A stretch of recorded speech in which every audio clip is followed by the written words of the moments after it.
अस्सलाम वालेकुम एवरीवन, मैं हूं डॉक्टर एचएस। आज की वीडियो में मैं नायासिनामाइड के बारे में बात करूंगी कि नायासिनामाइड क्या होता है, इसके क्या यूजेस हैं, इसके इफ़ेक्ट्स क्या क्या हैं, फ़ायदे क्या क्या हैं, कौन से लोगों को इसको इस्तेमाल करना चाहिए और किन लोगों को इसे अवॉइड करना चाहिए, और अगर आप इसको इस्तेमाल कर रहे हैं तो आपने इसको कैसे, इसकी लेयरिंग कैसे करनी है। नायासिनामाइड के बारे में आज मैं हर चीज़ डिटेल से डिस्कस करूँगी। सो आपने मेरी पूरी वीडियो देखनी है, और हाँ, उससे पहले आप मेरे चैनल को सब्सक्राइब ज़रूर करें, वीडियोज़ को लाइक भी किया करें और शेयर भी किया करें। आपकी तरफ से प्यार होता है मेरी वीडियोस पर। चलें वीडियो स्टार्ट करते हैं। नायासिनामाइड बेसिकली विटामिन B3 है, ठीक है।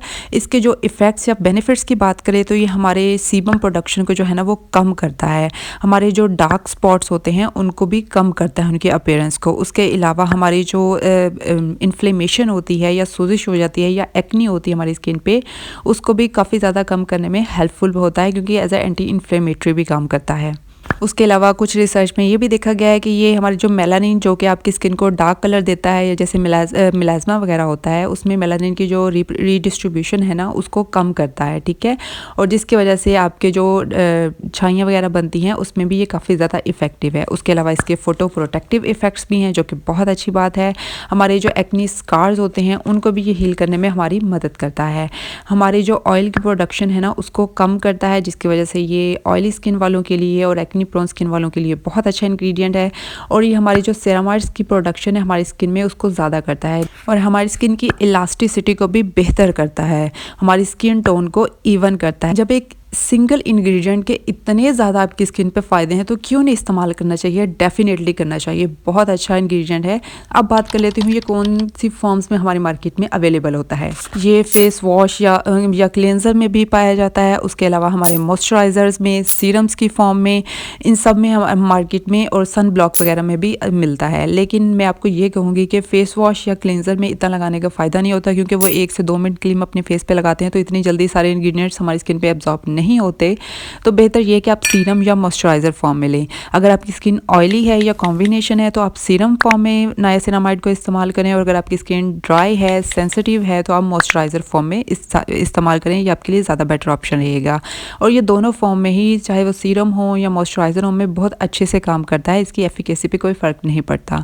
और नायासिनामाइड की सबसे एक जो बड़ी अच्छी बात है कि ये बाकी इंग्रेडिएंट्स के साथ मिलके बहुत अच्छे से काम करता है। अगर ये सिंगल या सोलो इंग्रेडिएंट इतना इफेक्टिवली काम नहीं करता, जितना आप इसको दूसरे इंग्रेडिएंट्स के साथ कंबाइन करेंगे ना तो उनके साथ ज़्यादा बेहतर से काम करेगा। अब बात कर लेते हैं कि नायासिनामाइड किन किन को इस्तेमाल करना चाहिए। अगर आपकी स्किन एक्नी प्रोन है, डार्क स्पॉट्स हैं, रेड स्पॉट्स हैं, या मिलाज़मा है, उसके अलावा आपके ओपन पोर्स बहुत ज़्यादा आपके मसाम खुले हुए हैं, आपकी स्किन पे ग्लो नहीं है, अनइवन स्किन टोन है, अगर आपकी स्किन पे इसमें कोई सा भी मसला है तो आप नायासिनामाइड को इस्तेमाल कर सकते हैं। अब अगर परसेंटेज की बात करें नायासिनामाइड की कितने परसेंटेज यूज़ करना चाहिए, ये मार्केट में 5 to 10% में अवेलेबल है। अगर आप बिगनर्स हैं, आपने कभी इस्तेमाल नहीं किया, या आपकी स्किन बहुत ज़्यादा ड्राई है या सेंसिटिव है, तो मैं आपको यही रिकमेंड करूँगी कि आप 5% नायासिनामाइड सीरम जो है ना वो मॉइस्चराइज़र को या कोई सीरम को प्रेफर करें, और उसके बाद ग्रेजुअली जो है ना आप 10% पे शिफ्ट हों।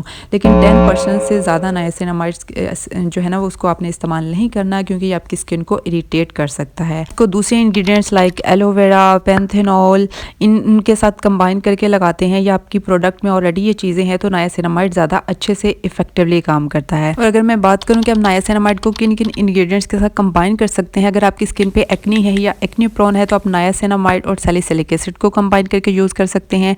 अगर आपकी स्किन पे डार्क स्पॉट्स हैं या मिलाज़मा जिसे छाइयाँ भी कहते हैं वो हैं, तो आप नायासिनामाइड को कोजिक एसिड, अल्फा आर्ब्यूटेन, इन सब के साथ कंबाइन करके यूज़ कर सकते हैं। ये ज़्यादा अच्छे से काम भी करेगा। अब अगर बात करूं कि किन लोगों को नायासिनामाइड को अवॉइड करना चाहिए, नहीं यूज़ करना चाहिए। नायासिनामाइड एक बहुत सेफ़ इंग्रेडिएंट है, ये हर स्किन टाइप के लोग इसको यूज़ कर सकते हैं। अगर आपकी स्किन बहुत ज़्यादा सेंसिटिव है तो आपने परसेंटेज इसकी कम यूज़ करनी है, लेकिन ये सब स्किन वालों के लिए एक बेस्ट इंग्रेडिएंट है, और ये हर इंग्रेडिएंट के साथ साथ कंबाइन करके बहुत अच्छे से काम करता है। लेकिन आपकी बहुत ज़्यादा अगर एजिंग वाली स्किन है, बहुत ज़्यादा एजेड हो चुके हैं आप, तो फिर ये बहुत माइल्ड इंग्रेडिएंट होगा आपकी स्किन के लिए, ये इतना इफेक्ट नहीं दिखाएगा।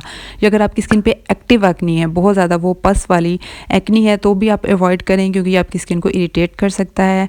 और अगर आपकी स्किन पे बहुत ज़्यादा मिलाज़मा बना हुआ है या छाइयाँ बहुत ज़्यादा हैं, तो भी आप इसको दूसरे इंग्रेडिएंट्स के साथ कंबाइन करके यूज़ करें तो ज़्यादा इफेक्ट देगा। अकेले ये आपकी फ्रैकल्स को या मिलाज़मा को ठीक नहीं करेगा। अब बात करते हैं कि कौन कौन सी गलतियाँ हैं जो हम करते हैं नायासिनामाइड को यूज़ करते हुए। सबसे पहले हम इसको सिर्फ as a solo agent use करते हैं, मतलब सिंगल एक नायासिनामाइड को ही अप्लाई करते हैं कि हमारी स्किन के जितने भी मसाइले यही सॉल्व करेगा। ऐसा नहीं है, ये अकेला जो है ना वो उतने अच्छे से काम नहीं करेगा जितना ये दूसरे इंग्रेडिएंट्स के साथ कंबाइन करके काम करता है। ड्राई स्किन वाले और सेंसिटिव स्किन वाले अगर हाई कंसंट्रेशन वाले यूज़ करेंगे तो उन्होंने भी इसको हाई कंसंट्रेशन पे यूज़ नहीं करना, लेस कंसंट्रेशन से स्टार्ट करना है। और अब दूसरी बात ये कि हम लोग जो कंसिस्टेंट नहीं रहते, जो हम सबसे बड़ी गलती है, कभी यूज़ किया कभी यूज़ नहीं किया, इस तरह नहीं रहना, आपने कंसिस्टेंट रहना है। इसको 2 से 3 महीने इस्तेमाल करें, आपको इफेक्ट डेफिनेटली अपनी स्किन में नज़र आएगा। अब बात कर लेते हैं कि आपने इसको यूज़ कैसे करना है। दिन में आप 2 दफ़ा सुबह को और रात को नायासिनामाइड को इस्तेमाल कर सकते हैं। इसे हर इंग्रेडिएंट के साथ कंबाइन कर सकते हैं, वो विटामिन सी के साथ मॉर्निंग में। उसके अलावा आप इसको रेटिनॉल्स के साथ भी इस्तेमाल कर सकते हैं। अगर आपकी ड्राई स्किन है तो आप नायासिनामाइड पहले लगाएं, डबल क्लिनजिंग के बाद रेटिनॉल बाद में लगाएं। और अगर आपकी ऑयली स्किन है तो रेटिनॉल्स पहले लगा लें और नायासिनामाइड बाद में लगाएं। अब नेक्स्ट क्वेश्चन ये कि आपको एलर्जी हो सकती है नायासिनामाइड से? जी बिल्कुल, कुछ लोगों की स्किन बहुत ज़्यादा सेंसिटिव होती है, वो तकरीबन सब इंग्रेडिएंट्स को ही रिएक्ट करती है, तो आपको एलर्जी हो सकती है, लेकिन बहुत कम लोगों में होता है इस तरह। तो बेहतर ये है कि आप कोई भी प्रोडक्ट इस्तेमाल कर रहे हैं तो सबसे पहले पैच टेस्ट किया करें। आप उसको अपनी गर्दन की पिछली साइड पर या अपनी बाजू पे लगा के 48 आवर्स के लिए छोड़ दें, 48 घंटों के लिए उसको छोड़ दें और उसके बाद आप देखें अगर आपको रिएक्शन नहीं हुआ तो आप अपने फेस पर इस्तेमाल करें। क्या नायासिनामाइड से पर्जिंग हो सकती है?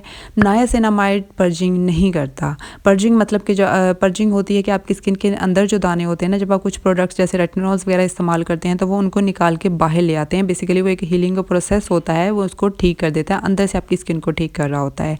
लेकिन नायासिनामाइड के साथ पर्जिंग वाला कोई इशू नहीं है। हाँ, आपको एलर्जी हो सकती है। एलर्जी है आपकी स्किन पे, अगर आप नायासिनामाइड लगा रहे हैं तो रेडनेस हो रही है, एकदम बहुत ज़्यादा दाने बनना शुरू हो गए हैं, तो ये इंडिकेशन आपको मतलब आपको शो करवा रही है कि आप जो है ना आपको एलर्जी हो गई है। सो आपने इसको उसी टाइम रोक देना है। बाकी ये एक बहुत सेफ इंग्रेडिएंट है, सब स्किन टाइप के लोगों के लिए बहुत अच्छा है। इसको बाकी इंग्रेडिएंट्स के साथ मिला के लगाएं, बहुत अच्छे से ये काम करेगा। स्पेशली गर्मियों में जब हमें ओपन पोर्स का बहुत ज़्यादा इशू होता है तो उसमें बेहतरीन इंग्रेडिएंट है, मेरी तरफ से रिकमेंडेड है। उम्मीद करती हूँ कि आपको मेरी वीडियो अच्छी लगी होगी और आपको जितने भी डाउट्स हैं नायासिनामाइड के बारे में वो क्लियर हो गए होंगे। अगर फिर भी आपके माइंड में कोई क्वेश्चन है तो आप कमेंट सेक्शन में मुझसे पूछ सकते हैं। खुश रहें, खुश रखें, टेक केयर, अल्लाह हाफिज़।